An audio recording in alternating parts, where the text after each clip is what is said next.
Hey, it's Jay again, and today we're talking about the end of the action potential.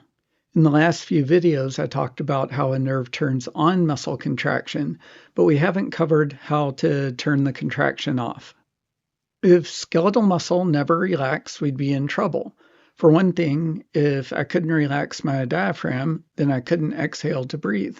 For muscle to keep us alive, we have to be able to control when it contracts and when it relaxes. We'll start talking about relaxation by talking about the end of an action potential. What we've covered so far is a motor neuron releasing acetylcholine at the motor end plate, which causes a graded membrane potential. At threshold, voltage-gated sodium channels open, and they carry a rapid depolarization along the sarcolemma. That rapid depolarization causes a release of calcium, which turns on contraction by binding to troponin on the thin filament. The muscle is going to relax as soon as calcium is pumped back into the sarcoplasmic reticulum because it's going to reverse the third step. But there's an issue. Once the cell depolarizes, why would the voltage-gated channels ever close? If the cell is above the voltage that opens the channels, how does a cell ever get back to the resting state? In this video, we're going to look at how sodium and potassium channels change behavior to return the cell to the resting state.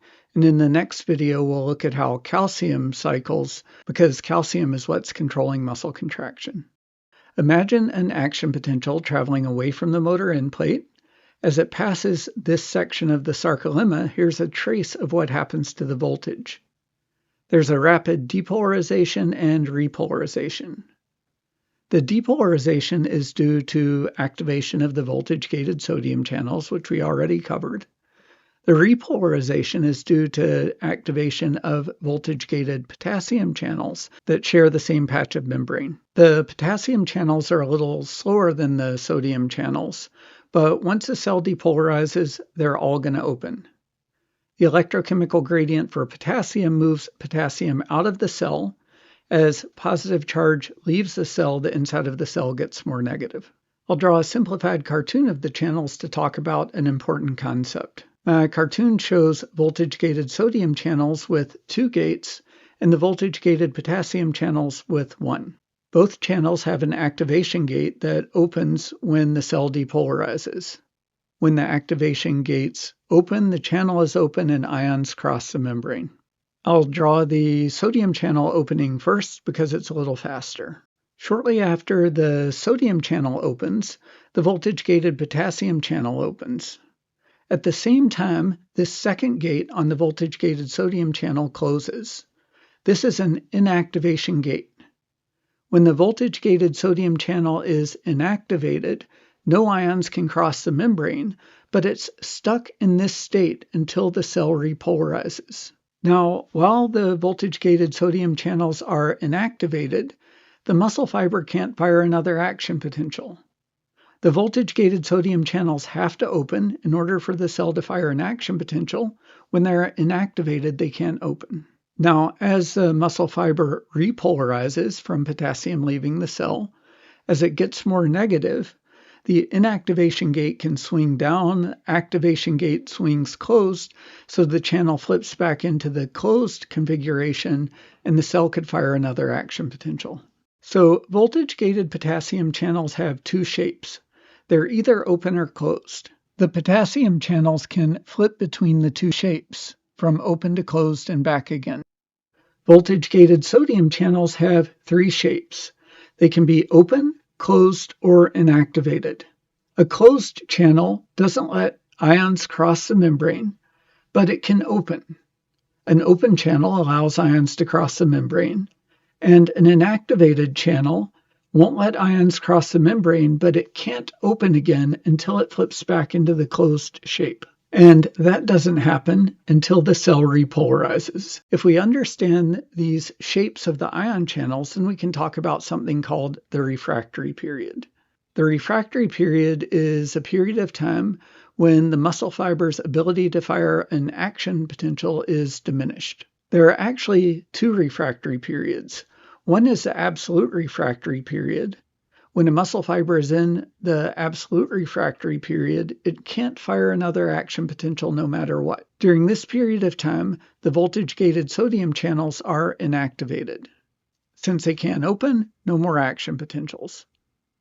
There's also a relative refractory period. During the relative refractory period, the muscle fiber could fire another action potential, but it would take a bigger than normal stimulus to do it.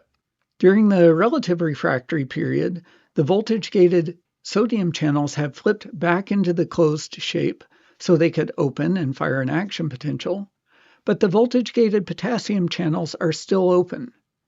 Since potassium continues to leave the cell, it's always making the cell more negative. In order for the cell to depolarize, enough sodium would have to enter the cell to offset the charge leaving the cell and to make the cell more positive. So it takes a lot of sodium entering the cell to cause an action potential during the relative refractory period. Eventually, the voltage-gated potassium channels close and the cell is returned to the resting state. So running through the phases of the action potential, at rest, both voltage-gated sodium and voltage-gated potassium channels are closed. As the sarcolemma depolarizes, voltage-gated sodium channels open in a positive feedback loop, causing rapid depolarization, so the voltage-gated sodium channels are open before the voltage-gated potassium channels. Eventually, the voltage-gated potassium channels open at the same time the voltage-gated sodium channels inactivate. This causes a rapid repolarization. Eventually, the voltage-gated sodium channels flip back into the closed shape, while the voltage-gated potassium channels are open. The cell continues to repolarize, and then finally the cell re-enters the resting state, where both channels are closed. The absolute refractory period is a period of time when voltage-gated sodium channels are inactivated. There can't be another action potential no matter what, and that lasts for a portion of the repolarization, but not the entire time. While the voltage-gated potassium channels are open and the voltage-gated sodium channels have flipped back into the closed shape, there's a relative refractory period when it takes a larger than normal stimulus to fire another action potential. All right, so there's a lot to this video, but we have to understand the refractory period if we're going to understand how a muscle contracts and relaxes.